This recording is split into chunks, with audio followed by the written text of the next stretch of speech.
Hello everyone.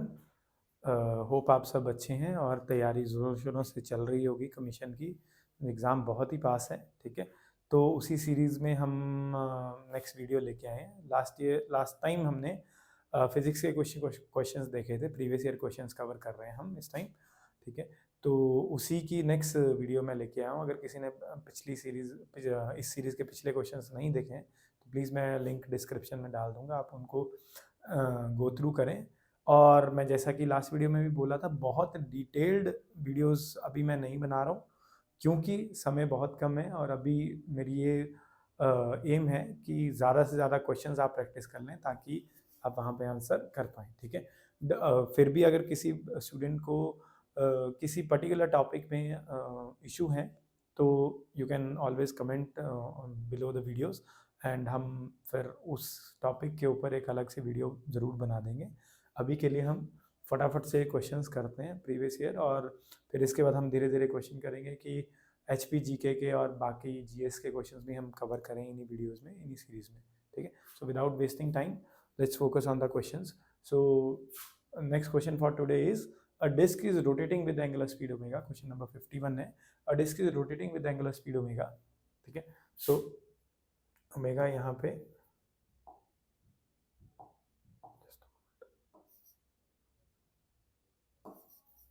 इस तरह लिखा जाता है। अब एक चाइल्ड अगर उस पर बैठेगा तो ऑब्वियसली इस चाइल्ड का कुछ ना कुछ मास होगा, और अगर मास होगा तो उस डिस्क प्लस चाइल्ड का जो टोटल सिस्टम है उसका मास बढ़ जाएगा। पूछ रहा है कि क्या चीज़ इसमें से कंजर्व्ड रहेगी। अब आपने ध्यान क्या देना है, मैं इस क्वेश्चन को रिलेट करके पढ़ा रहा हूँ ताकि एक्चुअली में होता क्या है, एक क्वेश्चन से 2 3 4 कॉन्सेप्ट्स निकल के आते हैं और उसी से रिलेटेड फिर क्वेश्चन बनते हैं। अगर हम लीनियर मोशन की बात करें तो लीनियर मोशन में हम एक लॉ पढ़ते हैं, न्यूटन सेकंड लॉ जिसको बोलते हैं, F = ma, और उसी का एक और वेरिएशन है जो एक्चुअल है, F = dp/dt। ये एक्चुअल सेकंड लॉ है, उसमें से ये स्पेशल केस है। कैसे है ये किसी और वीडियो में अभी हम डिस्कस करेंगे, ठीक है। तो इसी का अगर हम रोटेशनल एनालॉग देखें या अगर हम रोटेशनल मोशन की बात करें तो इसका एनालॉग है क्या, फोर्स की जगह आता है टॉर्क, मास की जगह हो जाता है मोमेंट ऑफ इनर्शिया, और एक्सेलरेशन की जगह आ जाती है एंगुलर एक्सेलरेशन, ठीक है। सेम अब इस चीज का जो वेरिएशन है, फोर्स की जगह पे क्या आ जाएगा, फोर्स की जगह पे क्या आ जाएगा,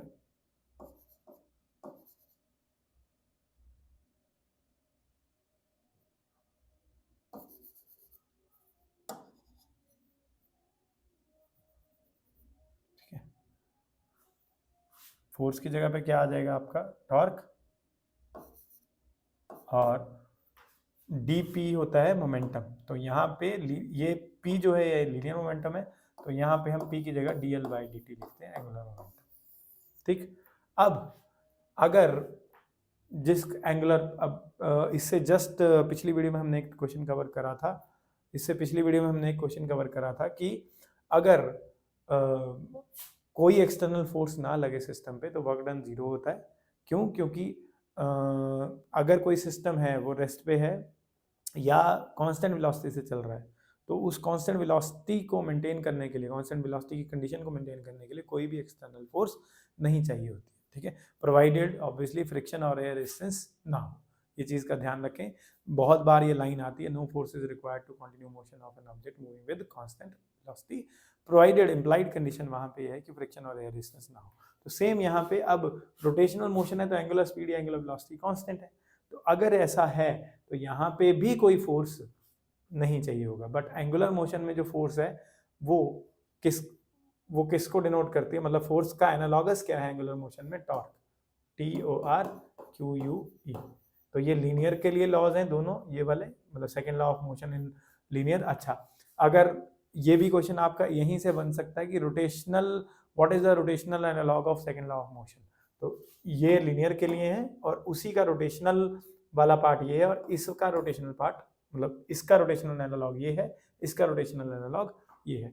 फोर्स की जगह टॉर्क, मास की जगह मोमेंट ऑफ इनर्शिया और एक्सेलरेशन की जगह एंगुलर एक्सेलरेशन, ठीक है। और यहाँ पे tau is equal to dl/dt where dl is the angular momentum, ठीक। तो अब फिर से वही बात कि अगर फोर्स कांस्टेंट है तो सॉरी, अगर वेलोसिटी कांस्टेंट है तो कोई भी फोर्स नहीं चाहिए। तो यहाँ पे अगर एंगुलर वेलोसिटी कांस्टेंट है तो यहाँ पे भी एंगुलर फोर्स नहीं चाहिए होगा। और एंगुलर फोर्स क्या है? टॉर्क। तो टॉर्क नहीं चाहिए होगा, मतलब टॉर्क क्या होगा? जीरो। अगर टॉ जीरो होता है, हम यहाँ टॉ जीरो पुट करते हैं, this become zero is equal to dl/dt। And therefore किसी भी चीज का अगर डिफरेंशिएशन जीरो है तो ऑलरेडी पता होगा कि किसी भी चीज का डिफरेंशिएशन जीरो होगा तो दिस इंप्लाइज दैट वो चीज क्या है? कांस्टेंट। तो यहाँ से हमारे पास आता है क्या कि लीनियर मोमेंटम जो होगा वो कांस्टेंट होगा। ओके, हाँ, लीनियर मोमेंटम कांस्टेंट होगा। और लीनियर मोमेंटम होता क्या है? देखो, सॉरी सॉरी सॉरी सॉरी गलत बोल दिया, लीनियर मोमेंटम नहीं, एंगुलर मोमेंटम जो होगा वो कांस्टेंट होगा। ठीक है, क्योंकि रोटेशनल मोशन की बात हो रही है तो लीनियर मोमेंटम आंसर नहीं आएगा, एंगुलर मोमेंटम इसका आंसर रहेगा। ओके, अच्छा, एक चीज और मैं क्या बोल रहा था कि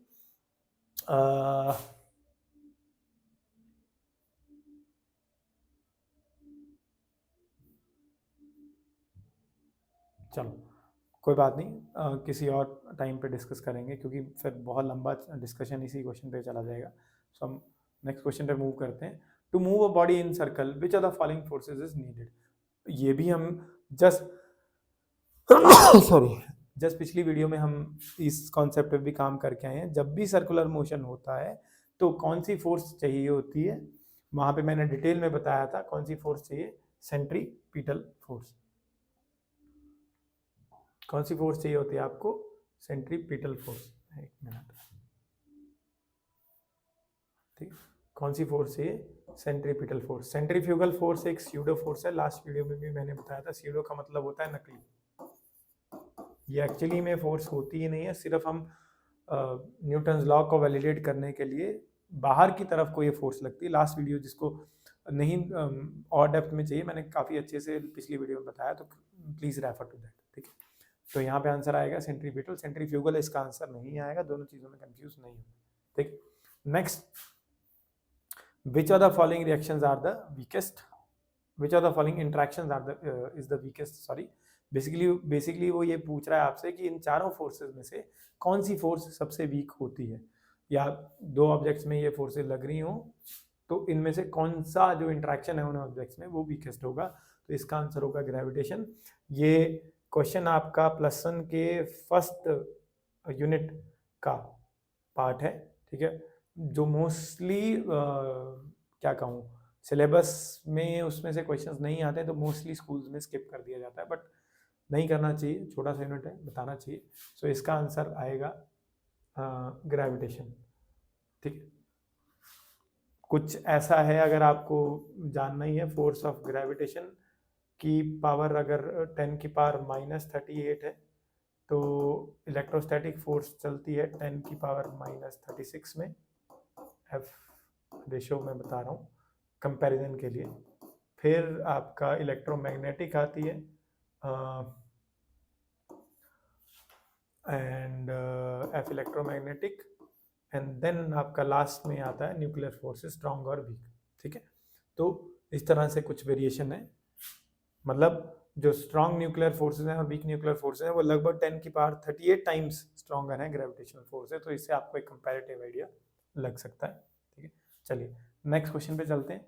the colour of a star indicates it's. एक तारे का कलर क्या बताता है? अब ये क्या पूछ रहा है? ये पूछ रहा है कि मान लो कोई तारा आपको ब्लू दिख रहा है, कोई तारा आपको रेड या ऑरेंज दिख रहा है, तो वो कलर्स उसका क्या बताते हैं? ठीक है, क्या डेंसिटी बताते हैं, वेलोसिटी बताते हैं, या टेम्परेचर बताते हैं? देखो, कलर जो है किसी भी तारे का वो क्या बताता है? उसका टेम्परेचर। कलर किसी भी तारे का क्या बताता है? टेम्परेचर। ठीक है, क्यों? देखो, बहुत ही सिंपल सा कॉन्सेप्ट है, E is equal to H nu. किसी भी चीज की एनर्जी क्या होती है? H into nu, where H is Planck's constant, E is energy और न्यू इज द फ्रीक्वेंसी। ठीक है, तो अब हमें पता है कि विजिबल लाइट की जो वेवलेंथ है वो 4000 टू लगभग 7000 या 8, अगर हम अप्रोक्सीमेट करें तो 8000 एंगस्ट्रॉम तक जाती है। इस फॉर्मूले को हम अगर वेवलेंथ की टर्म्स में लिखें तो देखो, C is equal to nu into lambda होता है। ठीक है, स्पीड इज बेसिक कुछ फॉर्मूला नहीं है, speed is equal to distance upon time है, ये वेवलेंथ होती है वेव के लिए, वेवलेंथ जो कि ऑब्वियसली डिस्टेंस का काम करती है, और 1 अपॉन टाइम होता है क्या, फ्रीक्वेंसी। ठीक है, इसको हम ऐसा भी लिख सकते हैं लैम्डा अपॉन टी। तो अगर ध्यान से देखें कुछ फॉर्म, मतलब बहुत ही सिंपल सा फॉर्मूला है, speed is equal to distance upon time. ठीक है, तो अब इसी को हम यूज करते हुए यहाँ से हम न्यू क्या बना सकते हैं, देखो c is equal to nu into lambda है, तो अगर हम इसको यूज करें तो न्यू क्या बन जाएगा, सी अपॉन लैम्डा, तो यहाँ आ जाएगा एच सी बाई लैम्डा। तो ये भी एनर्जी की इक्वेशन का एक वेरिएशन है। किसी भी जनरली वेव्स का एनर्जी इससे निकाला जाता है, बट किसी भी पार्टिकल का भी एनर्जी इससे निकल सकता है, क्योंकि वेव पार्टिकल डुअलिटी है।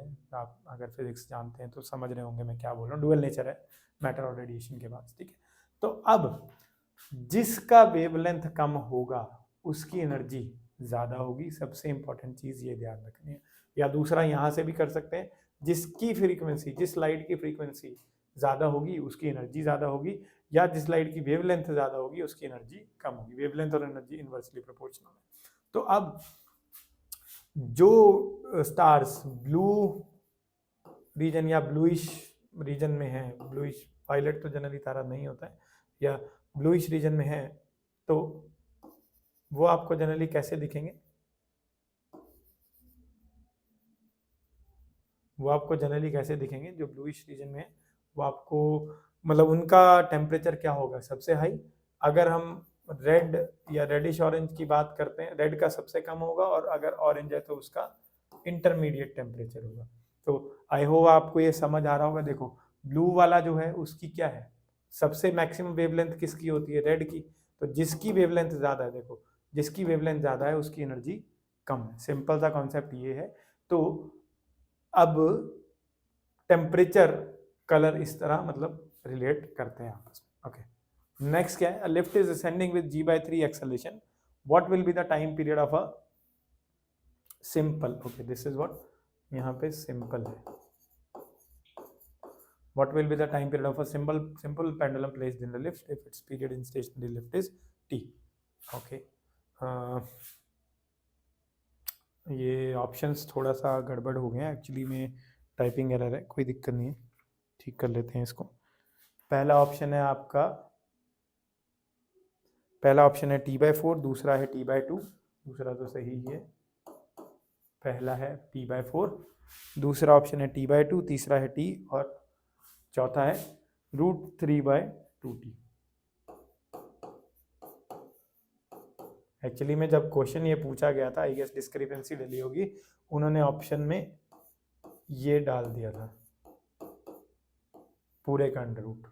ठीक है, एक्चुअली जो आंसर है वो ये है, इसलिए सॉल्व करके जब हम सॉल्व कर रहे थे तो मतलब चारों ऑप्शन में कोई मैच ही नहीं कर रहा था, तो ये प्रॉबेबली डिस्क्रिपेंसी ही रहा होगा। √3/2t है, पूरे का अंडर रूट नहीं है। ठीक है, अब ये कैसे, देखो बहुत सिंपल कॉन्सेप्ट जो आपको याद करना है, जब भी हम लिफ्ट में ऊपर जा रहे हैं तो किसी भी ऑब्जेक्ट का मास, जो वो कोई ऑब्जेक्ट अगर लिफ्ट में रखा है और लिफ्ट ऊपर जा रही है, तो ऑब्जेक्ट का मास हमेशा बढ़े, मास नहीं सॉरी, ऑब्जेक्ट का वेट हमेशा बढ़ेगा, क्योंकि जी वैल्यू हमेशा इंक्रीज कर जाती है। और अगर नीचे उतर रहे हैं तो ऑब्जेक्ट का वेट हमेशा डिक्रीज करेगा, मास पे फर्क नहीं पड़ता है। मैं फिर से बोल रहा हूँ, बाय मिस्टेक मैंने मास बोल दिया था, मास पे चेंज नहीं आता।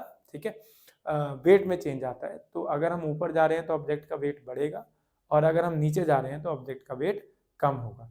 तो अगर असेंडिंग है मतलब ऊपर जा रहा है, ठीक है, तो अगर g/3 एक्सेलेरेशन से ऊपर जा रहा है तो जो g इफेक्टिव है, मतलब नेट g या इफेक्टिव g, वो क्या हो जाएगा, g + g/3। तो ये कितना हो जाएगा, 4g/3। इफेक्टिव जो एक्सेलेरेशन ड्यू टू ग्रेविटी लगेगी वो कितनी हो जाएगी, 4g/3। तो अब जो टाइम पीरियड है उसका फॉर्मूला क्या होता है, उस टाइम पीरियड का फॉर्मूला होता है क्या, time period of a simple pendulum is given by t is equal to 2π √L/g। ठीक है, अब यहाँ पे g कौन सा रखेंगे, इफेक्टिव g। ठीक है, कितना है, 2π as it is, L g effective कितना अभी निकाला था हमने ऊपर, g इफेक्टिव इज 4g/3, तो 4g/3 3 का अंडर रूट, तो ये कितना आ जाएगा, this will be equal to 2 pi L/G as it is, और 3/4 इन्वर्स होके ऊपर आएगा। तो अगर आप ध्यान से देखें, ये एक मिनट किसी और कलर से दिखा देता हूँ।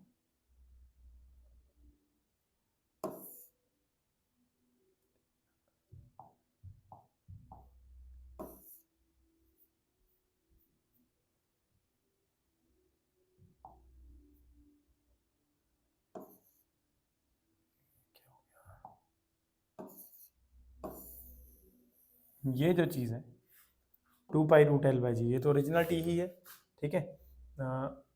यहाँ से कर रहे थे हम, ये टी इफेक्टिव या टी न्यू लिख लो। तो ये जो चीज़ है ये ओरिजिनल टी टाइम पीरियड था, तो टी इफेक्टिव कितना बन गया, टी इंटू √3/4। अब √3/4, 4 का अंडर रूट 2 है, तो ये आंसर रहेगा √3/2, पूरे का अंडर रूट नहीं आएगा, ठीक है। आई होप ये आंसर क्वेश्चन क्लियर होगा।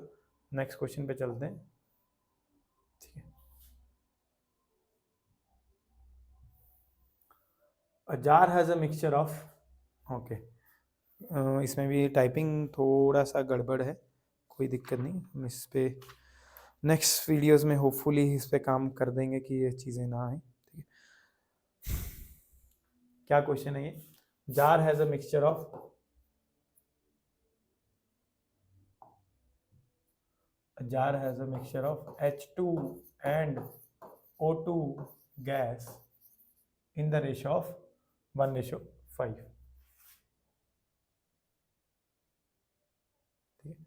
A jar has a mixture of H2 and O2 gas, यहाँ पे क्या है, H2 and O2, हाइड्रोजन और ऑक्सीजन गैसेज हैं जार में, ठीक है, और उनका जो रेशो है वो 1:5 है। कैसा रेशो है, मास का रेशो है, वेट का रेशो है, वॉल्यूम का रेशो है, कुछ दिया नहीं, ठीक है। The ratio of mean kinetic energy of H2 and O2 molecules is, kinetic energy, mean kinetic energy of the ratio of mean kinetic energy of H2 and O2 molecules is, मतलब kinetic energy का क्या ratio दिया होगा अगर gases 1:5 में।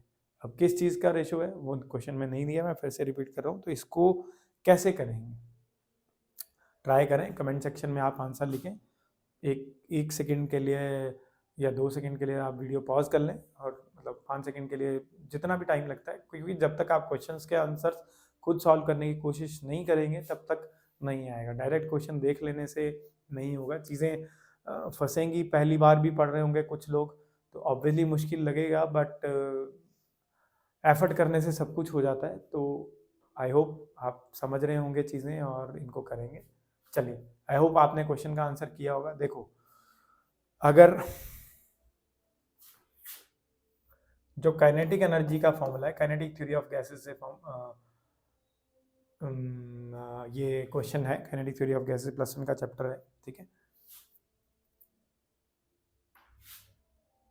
Average kinetic energy के average का formula क्या होता है, 3/2 kb into T, where kb is Boltzmann constant,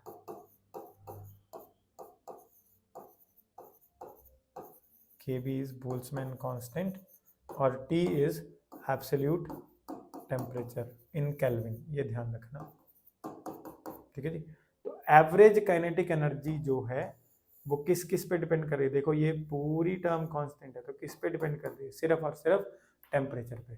तो यहाँ पे क्योंकि दोनों का टेम्परेचर अब सेम है, सेम कैसे भैया, एक ही मिक्सचर, मतलब एक ही जार में दोनों मिक्स हुई हैं, तो अगर मिक्स हुई होंगी, मान लो इनिशियली मिक्सिंग के टाइम या मिक्सिंग से पहले दोनों का टेम्परेचर अलग होगा भी, तो जब मिक्स हो गई होंगी तो ऑब्वियसली टेम्परेचर क्या हो गया, सेम हो गया। तो अगर टेम्परेचर सेम है तो काइनेटिक एनर्जी भी उनकी क्या रहेगी, सेम। रेशो, मास की रेशो या वेट की रेशो से वहाँ पे फर्क नहीं पड़ता है, तो आंसर क्या आएगा, 1:1। आई होप यह क्वेश्चन क्लियर हुआ होगा। Next, if S is stress and Y is Young's modulus of material of a wire, the energy stored per unit volume of the wire is what? Okay, तो इसका या तो आप direct formulas अगर याद रहते हैं तो याद भी रख सकते हैं, अदरवाइज मैं कॉन्सेप्ट कैसे है वो बता देता हूँ, एंड में मैं डायरेक्ट फॉर्मूला भी बता दूंगा।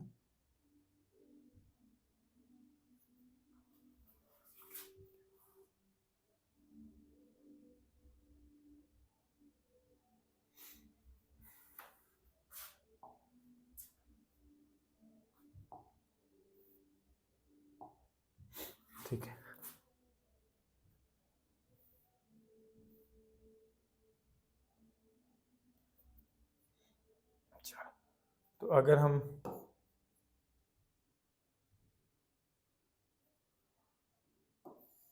हम एक कर्व बनाएं between force and displacement, straight line curve, तो अगर इलास्टिक मटेरियल्स हैं, मतलब स्ट्रेस स्ट्रेन कर्व की हम बात कर रहे हैं, फोर्स और एलोंगेशन की टर्म्स में अगर हम कर्व बनाएं और मटेरियल अगर इलास्टिक है, तो जैसे जैसे फोर्स बढ़ेगा एलोंगेशन प्रोपोर्शनली बढ़ेगा इलास्टिक लिमिट में, तो इस तरह का कर्व बनता है। ठीक है, ये मैं क्यों बता रहा हूँ, ऑब्वियसली कोई रीज़न है, मैं आप देखते जाइए, मैं समझ आएगा। देखो वर्क डन क्या होता है, force into displacement, F delta x लिख सकते हैं। डेल्टा एक्स क्यों लिखा, क्योंकि जब फोर्स लगती जाएगी तो मटेरियल एलोंगेट या कंप्रेस होगा, तो इसलिए डेल्टा एक्स लिखा है। ठीक है, तो वर्क डन हो गया फोर्स इनटू डिस्प्लेसमेंट। अब देखो ऑल्सो यहाँ पे स्ट्रेस एस दे रखा है। ठीक है, तो स्ट्रेस क्या होता है, फोर्स अपॉन एरिया। ठीक है, अगर नहीं पता है तो ये फॉर्मूलाज नोट करते जाइए, कहीं ना कहीं किसी क्वेश्चंस में ये आपको काम आएंगे ही आएंगे। Simplify force is equal to stress into area. Again also strain को हम एप्सिलॉन से डिनोट करते हैं, तो एप्सिलॉन क्या होता है, चेंज इन लेंथ, जो मान लो यहाँ पे डेल्टा एक्स है, अपॉन ओरिजिनल लेंथ एल मान लो। ठीक है, तो दिस इम्प्लाइज डेल्टा एक्स कितना हो जाएगा, एप्सिलॉन इनटू एल। तो इन दोनों वैल्यूज को हम यहाँ पे पुट करते हैं। एक्चुअली में क्या है, हमें निकालना क्या है, energy stored per unit volume, और हमें पता है वर्क और energy in are inter convertible, work energy theorem हमने पढ़ी है। ठीक है, तो अगर हम work done per unit volume निकाल दें तो ऑब्वियसली हमारे पास एनर्जी पर यूनिट वॉल्यूम भी निकल रहा है, तो हम उसी चीज को स्ट्रेस और स्ट्रेन की टर्म्स में निकालने की कोशिश कर रहे हैं। ठीक है, तो फोर्स की जगह हम क्या रख देंगे, एस इंटू ए, और डेल्टा एक्स की जगह क्या आ जाएगा, एप्सिलॉन इंटू एल। ठीक है, अब ये क्या बन गया, एस इंटू एप्सिलॉन, और एरिया इंटू लेंथ क्या होगी, वॉल्यूम। राइट, तो वर्क डन क्या हो गया, S into epsilon into L. Okay, अच्छा एक गड़बड़ इसमें और है, देखो फोर्स और डिस्प्लेसमेंट का जो प्रोडक्ट है वो वर्क डन होता है, बट अगर हम ग्राफ के हिसाब से देखें तो ये जो ग्राफ है, एरिया अंडर द कर्व आपको वर्क डन देगा, और ये क्या है, फोर्स इनटू डेल्टा एक्स, जो भी चीज़ यहाँ से यहाँ तक है। अब क्योंकि ट्रायंगल बन रहा है तो यहाँ पे क्या आएगा, हाफ फोर्स इनटू डिस्प्लेसमेंट, तो यहाँ पूरे के साथ हाफ चलेगा। ठीक है, अब किसी के दिमाग में आ रहा होगा sir force into displacement direct, अरे भाई अगर पूरा कर दें तो रेक्टेंगल का एरिया बनेगा, जो कि साथ में ये वाला एरिया, उल्टी तरफ शेड करता हूँ, ये डबल शेडिंग कर देता हूँ ताकि आपको डिफ्रेंशिएट हो, ये वाला एरिया भी इंक्लूड हो जाएगा। तो हमें सिर्फ एरिया अंडर द कर्व लेना होता है, तो इसलिए हमने हाफ टाइम्स किया। ठीक है, अच्छा ये फॉर्मूला बन गया। अब ध्यान से देखें, हमें क्वेश्चन में क्या क्या दिया है, स्ट्रेस और यंग्स मॉडुलस, तो स्ट्रेन की कहीं बात नहीं कर रहा है, तो हमें इस चीज़ को यहाँ से हटाना है, और वर्क डन या एनर्जी पर यूनिट वॉल्यूम लेना है, तो हम वॉल्यूम को नीचे ले गए, work done per unit volume और एनर्जी पर यूनिट वॉल्यूम, ये बन गया। ठीक है जी, और ये क्या आ गया, half into stress into strain, ये भी बहुत इंपॉर्टेंट फॉर्मूला है, इसी का एक वेरिएशन है। Work done per unit volume या energy stored per unit volume कितना होता है, half stress into strain, important है। ठीक है, याद रखें। ओके, अब हमें पता है यंग्स मॉडुलस वाई क्या होता है, स्ट्रेस अपॉन स्ट्रेन, तो यहाँ से हम स्ट्रेन को हटाने के लिए एप्सिलॉन क्या बन जाएगा, एस अपॉन वाई, इस वैल्यू को उठा के यहाँ पुट करेंगे तो एनर्जी पर यूनिट वॉल्यूम क्या आएगा आपके पास, हाफ इंटू एस, और स्ट्रेन की जगह आ जाएगा ये एस बाय वाई, तो क्या बन गया, एस स्क्वायर बाय 2y, ये बना आपका एनर्जी पर unit volume.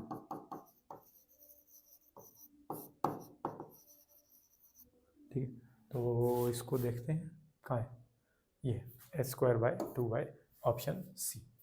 Right, I hope question clear हुआ होगा। एक क्वेश्चन में अगर आप फॉर्मूलाज और कॉन्सेप्ट समझते जाते हैं, देखो वैसे तो सही तरीका ये नहीं है जो मैंने ये किया, डेल्टा एक्स इंटीग्रेट वगैरह करके आता है, बट अभी उसको करने का ना तो टाइम है, और मैं ये चाह रहा हूँ कि एक ही क्वेश्चन में आपको मैं 3-4 कॉन्सेप्ट्स बता दूं उससे रिलेटेड, ताकि उसके जैसा कोई क्वेश्चन आए तो आप कर पाएँ। फिर भी अगर आपको डाउट रहता है, जिस भी टॉपिक में डाउट रह रहा है, आप कमेंट सेक्शन में नीचे डालिए और हम उन पर वीडियोज़ बनाने की कोशिश करेंगे। चलिए नेक्स्ट क्वेश्चन पे चलते हैं।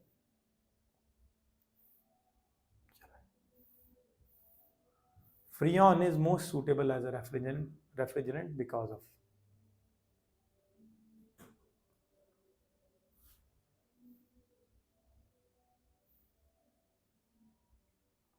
देखो फ्रीऑन मोस्ट सुटेबल है as a refrigerant because, okay.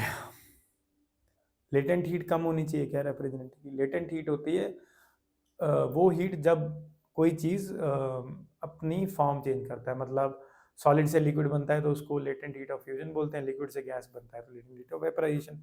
तो जो भी रेफ्रिजरेंट है वो एक्चुअली में जब फेज चेंज करता है तो वो बहुत सारी हीट एब्जॉर्ब करेगा, तभी तो कूलिंग कर पाएगा। रेफ्रिजरेंट का काम क्या है? कूलिंग करना। तो अगर लेटेंट हीट ही कम होगी तो कूलिंग का मतलब ही नहीं होता। स्पेसिफिक हीट के साथ भी सेम चीज़ है। अच्छा, अब दो चीज़ें बचती हैं, वॉल्यूम और डेंसिटी। अब अगर देखो एक्चुअली में तो ये रिलेटिव डेंसिटी है, इससे डायरेक्ट रिलेशन कुछ है नहीं, ठीक है। बट डेंसिटी क्या होता है? Rho is equal to mass upon volume. तो अगर भैया वॉल्यूम बढ़ेगा या वॉल्यूम छोटा होगा तो डेंसिटी तो कम होगा। तो ये दोनों चीज़ें आपस में इनवर्स मतलब कॉन्ट्राडिक्टरी हैं, तो इनमें से कोई एक आंसर ऑब्वियसली है, ठीक है। अब अगर वॉल्यूम छोटा होगा, वॉल्यूम और स्पेसिफिक वॉल्यूम में अच्छा क्या अंतर है? वॉल्यूम पर यूनिट मास, कोई भी चीज़ अगर पर यूनिट मास हो, मैंने लास्ट वीडियो में भी बताया था, कोई भी चीज़ अगर with respect to dimension change हम उस चीज़ में देखते हैं, जैसे चेंज इन, मान लो change in temperature upon change in length अगर हम बोलते हैं तो इसको हम delta T by delta L करके पढ़ते हैं, और इसको हम बोल देंगे क्या? Temperature gradient. किसी भी क्वांटिटी का चेंज विद डायमेंशन या विद लेंथ होता है तो उसको हम ग्रेडियंट बोलते हैं। सेम ऐसे ही कोई भी चीज, कोई भी क्वांटिटी, मान लो वॉल्यूम है, पर यूनिट मास अगर उसको हम लेते हैं तो उसको हम स्पेसिफिक वॉल्यूम बोलते हैं, मतलब स्पेसिफिक क्वांटिटीज बोलते हैं। स्पेसिफिक हीट होता है, स्पेसिफिक वॉल्यूम आ गया, ऐसी बहुत सारी चीजें स्पेसिफिक है। ओवरऑल चीज होती है जब इसी स्पेसिफिक को अगर हम पूरे मास से मल्टीप्लाई, मतलब यूनिट मास के लिए जो वॉल्यूम है वो स्पेसिफिक है, और अगर हमें ओवरऑल चाहिए तो ऑब्वियसली उस स्पेसिफिक चीज को हम पूरे मास से मल्टीप्लाई कर देंगे, ठीक है। तो ये चीज है स्पेसिफिक वॉल्यूम। अब अगर स्पेसिफिक वॉल्यूम छोटा है, इसका मतलब क्या हुआ कि पर यूनिट मास के लिए बहुत कम वॉल्यूम है। अगर किसी रेफ्रिजरेंट का बहुत कम वॉल्यूम है तो वो छोटी जगह में आएगा, मतलब या इसको दूसरे तरीके से समझना हो कि छोटी सी जगह में बहुत सारा मास आ जाएगा और वॉल्यूम वो एरिया मतलब वॉल्यूम को कम घेरेगा। तो इससे क्या फायदा होगा? इससे कंप्रेसर का आपका साइज, जो फ्रिज में कंप्रेसर या रेफ्रिजरेटर में कंप्रेसर लगा होता है, वो उसका साइज छोटा हो जाएगा। तो अगर साइज छोटा होगा तो ये हमारी डिजायरेबल कैरेक्टरिस्टिक है। तो इसीलिए, क्योंकि फ्रीऑन की स्पेसिफिक वॉल्यूम बहुत कम होती है, इसीलिए वो रेफ्रिजरेंट एज रेफ्रिजरेंट यूज होता है। हालांकि आजकल फ्रीऑन का यूज बहुत ही कम हो गया है because of green house gas emission, अगर आपको पता हो तो। अब CFCs और इनका बहुत कम यूसेज है, अब दूसरी रेफ्रिजरेंट्स हम यूज करने लग पड़े, but this is the desired characteristics in freon. Okay, I hope question clear होगा। नेक्स्ट पे चलते हैं, वर्क डन अगेंस्ट फ्रिक्शन। देखो अगर कोई ऑब्जेक्ट है, मान लो ये ग्राउंड है, अगर ऑब्जेक्ट यहाँ मूव कर रहा है और हम मान रहे हैं कि फ्रिक्शन है, तो यहाँ को फोर्स लग रही होगी, ऑब्वियसली बात है, और वर्क डन भी इधर कोई होगा। तो अब जो फ्रिक्शनल फोर्स है वो हमेशा ऑपोजिट लगती है, F friction. Force of friction always acts opposite to the motion of the object, ये पता ही है, शायद ये 6ठी या 7वीं क्लास में हम ये कॉन्सेप्ट पढ़ के आते हैं। तो अब अगर इस फोर्स की वजह से, अब मैं ये क्यों रिपीट कर रहा हूँ क्योंकि बच्चे बहुत ज्यादा फंसते हैं। देखो सेम ऑब्जेक्ट है, सेम कंडीशन है, बट डिपेंड ये करता है कि आप कौन सी फोर्स का वर्क देख रहे हैं। अगर आप इस फोर्स का वर्क देखें, देखो फोर्स भी इधर को लग रही है, और थोड़ी देर में अगर फोर्स लग रही है तो थोड़ी देर में ऑब्जेक्ट पॉसिबल है कि एक नई पोजीशन इस तरफ को लेगा। तो अगर हम सेंटर टू सेंटर डिस्टेंसेस देखें तो कुछ एक्स डिस्प्लेसमेंट आ जाएगी। तो फोर्स भी इधर को है और डिस्प्लेसमेंट भी इसी तरफ को है। तो अगर फोर्स और डिस्प्लेसमेंट सेम डायरेक्शन में है तो वर्क डन हमेशा कैसा होता है? पॉजिटिव, ठीक है। और अब जैसे दूसरा ही एग्जांपल फ्रिक्शन का है, फोर्स इस तरफ लग रही है, डिस्प्लेसमेंट अभी भी इधर है, तो यहाँ पे वर्क डन कैसा होता है? नेगेटिव, ठीक है। अब यहाँ पे पॉजिटिव और नेगेटिव नहीं पूछा है, यहाँ पे कुछ और क्वेश्चन है, मैंने सिर्फ आपको एक कॉन्सेप्ट बताया, ठीक है। Okay, work done against friction is कैसा प्रोसेस है ये पूछ रहा है। Irreversible, adiabatic, isothermal. देखो आइसोथर्मल होता है जहाँ पे टेम्परेचर कांस्टेंट रहता है, टेम्परेचर कांस्टेंट। एडियाबैटिक होता है हीट चेंज, मतलब हीट का एक्सचेंज नहीं होता उस प्रोसेस में, उस प्रोसेस को एडियाबैटिक बोला जाता है। और इरिवर्सिबल, इरिवर्सिबल मतलब उस प्रोसेस को आप रिवर्स नहीं कर सकते। तो जब फ्रिक्शन लगती है किसी भी ऑब्जेक्ट पे, तो फ्रिक्शन की वजह से होता क्या है कि कुछ एनर्जी जो उस ऑब्जेक्ट में है वो एज हीट, एज साउंड या और किसी भी तरह से वेस्ट हो जाती है। तो अब heat is a low grade energy और उसको वापस से आप वर्क में कन्वर्ट नहीं कर सकते, और इसीलिए जो फ्रिक्शन का वर्क डन है वो कैसा प्रोसेस बनता है, इरिवर्सिबल। उस प्रोसेस को आप रिवर्स नहीं कर सकते। ओके, नेक्स्ट क्वेश्चन पे चलते हैं फटाफट से। ओके, नेक्स्ट क्वेश्चन क्या है, the coefficient of thermal conductivity depends upon area, thickness, nature of the metal या टेम्परेचर डिफरेंस। ओके, तो ये क्या है, देखो फॉर्मूला है, ये कंडक्शन में से क्वेश्चन है, हीट ट्रांसफर का पार्ट है। Q is equal to K A D T by D X. Formulas याद रखें, कहीं ना कहीं इन पे क्वेश्चन मिलेगा। Where Q is heat transfer rate, मतलब heat transfer per unit time, ठीक है। Q डॉट भी बोलते हैं इसको। K is your thermal conductivity,